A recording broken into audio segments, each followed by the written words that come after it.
انہوں نے کہا کہ دیکھیں مذاکرات جو ہیں وہ جنگ کے دوران بھی ہوتے ہیں. حالیہ تناظر میں ان کا یہ کہنا تھا کہ ایران اور اسرائیل کے درمیان جنگ ہو رہی تھی تو اس دوران بھی جو ہے وہ مذاکرات جاری تھے. تو مذاکرات جو ہیں وہ ایک تسلسل کو جو ہے وہ نہ کرنا اس کو روکنے والی بات ہے. تو انہوں نے کہا کہ ہر حالت میں جو ہے وہ مذاکرات جو ہیں وہ ہوتے ہیں اور یہ سیاسی عمل کا حصہ ہوتے ہیں. انہوں نے کہا کہ عمران خان تک رسائی دی جائے تاکہ ہم ان سے رہنمائی لے سکیں. انہوں نے کہا کہ جو جیل اسیران ہیں خاص طور پر ان کی ملاقات جو ہے وہ عمران خان سے کروائے.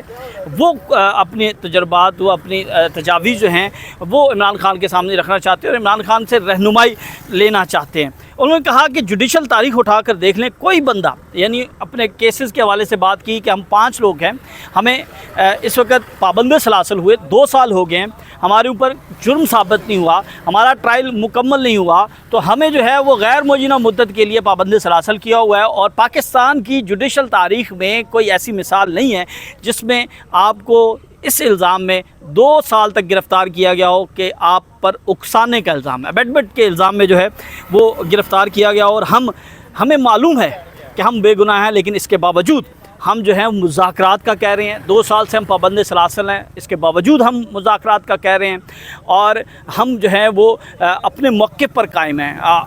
ساری دنیا جانتی ہے کہ ہم گناہ گار نہیں ہیں, لیکن اس کے باوجود ہم جو ہے وہ مفاہمت کی بات کر رہے ہیں, ہم جو ہے وہ مذاکرات کی بات کر رہے ہیں. انہوں نے کہا کہ ہم کچھ نہیں مانگ رہے اپنی ذات کے لیے. انہوں نے کہا کہ میں حلف دینے کے لیے تیار ہوں کہ میں اپنی ذات کے لیے جو ہے وہ کچھ نہیں مانگ رہا, میں مذاکرات پاکستان کے لیے کہہ رہا ہوں, میں پاکستان کی عوام کے لیے کہہ رہا ہوں. اس وقت موجودہ صورتحال جو ہے وہ پاکستان کے لیے جو ہے وہ بہت خطرناک ہے.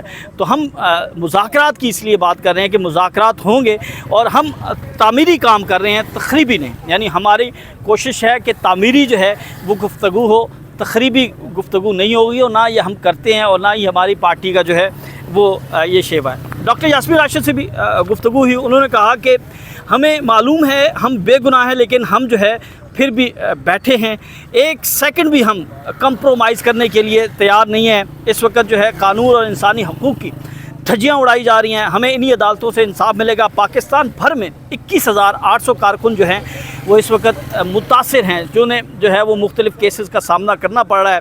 پاکستان سے ہمیں محبت ہے ہر موقع. یعنی انہوں نے کہا کہ مجھے بڑی مرتبہ یہ مواقع ملے کہ میں جو ہے وہ باہر چلی جاؤں, اپنے بچوں کو باہر سیٹل کر لوں, تو ہر دفعہ جو ہے وہ ہم نے انکار کیا. اور ہم پاکستان سے محبت کرتے ہیں, اور اس کا سب سے بڑا ثبوت یہ ہے کہ ہم پاکستان سے محبت کرتے ہیں اور ہم پاکستان کے اندر ہیں, ہم پاکستان نہیں چھوڑیں گے. اور یہ پاکستان سے ہماری محبت جو ہے وہ واضح کرتی ہے. پھر انہوں نے کہا کہ باہمی مشاورت کے ساتھ جو ہے وہ ہم نے یہ مذاکرات کی ہیں, اور ہم مذاکرات کی بات جو ہے وہ بات کر رہے ہیں, قومی مفاد میں رہ کر ہم جو ہے وہ مذاکرات کی دعوت دے رہے ہیں. سرفراز چیمہ سے بات ہوئی. انہوں نے کہا کہ دیکھیں جو میثاق مدینہ ہے وہ سب سے بڑی مثال ہے. یعنی میثاق مدینہ, ہمارا اسلام بھی بات کرتا ہے کہ مذاکرات جو ہیں وہ ہونے چاہیے, اور عمران خان اور ہمارے موقف میں رتی برابر جو ہے وہ فرق آپ نہیں دیکھیں گے, اور نہ ہی یہ فرق آئے گا. تو آج جیل ٹرائل تھا. جیل ٹرائل میں ایک بڑی اہم درخواست جو ہے وہ 5 رہنماؤں کی جانب سے عدالت میں جمع کروائی گئی. اس درخواست میں یہ کہا گیا کہ اس وقت محرم الحرام یوم عاشورہ ہے, اور حضرت حسین رضی اللہ تعالیٰ عنہ کی یاد میں جو ہے وہ بہت سی محافل سجائی جاتی ہیں. تو انہوں نے کہا کہ ہم یہ چاہتے ہیں کہ جیل کے اندر جو ہے وہ ہم ایک محفل منعقد کریں, ہمیں جیل انتظامیہ جو ہے وہ اجازت دے کہ ہم جو ہے یہاں پر مجلس عزا منعقد کریں. تو یہ درخواست جو ہے انہوں نے عدالت کو دی ہے, اور عدالت سے یہ استدعا کی ہے کہ عدالت جو ہے وہ انہیں ان کی یہ استدعا منظور کرے, اور وہ غم حسین کی یاد میں جو ہے وہ ایک مجلس عزا جو ہے وہ منعقد کرنا چاہتے ہیں, اور اس کی اجازت دے. پھر شاہ محمود قریشی نے کہا کہ یہ آج پہلی دفعہ انہوں نے انکشاف کیا. انہوں نے بتایا کہ ہمیں جو ہے نہ تو جمعہ پڑھنے کی اجازت ہے, عید تہوار پر جو ہے ہمیں عید کی نماز پڑھنے کی اجازت نہیں تھی, ہم جو ہے وہ باجماعت نماز نہیں پڑھ سکتے. تو انہوں نے کہا کہ ہمارے بنیادی حقوق ہیں. یعنی عمران خان کے بعد یہ پہلی مرتبہ بات سامنے آئی کہ عمران خان کے بعد جو پاکستان تحریک انصاف کی دیگر لیڈرشپ ہے، اور میں نے پھر پوچھا شاہ محمود قریشی کے ساتھ اعجاز چودھری سے، ان سے پوچھا، پھر میاں محمود رشید تھے وہاں پر، ڈاکٹر یاسمین راشد تھے، عمر سر فاطمہ تھے، تو انہوں نے کہا کہ ہمیں نہ تو جمعہ کی نماز جو ہے وہ باجماعت پڑھنے کی اجازت ہے، نہ ہمیں ویسے باجماعت نماز پڑھنے کی اجازت ہے، عید کے ایام میں بھی ہمیں جو ہے وہ نماز نہیں پڑھنے دی گئی.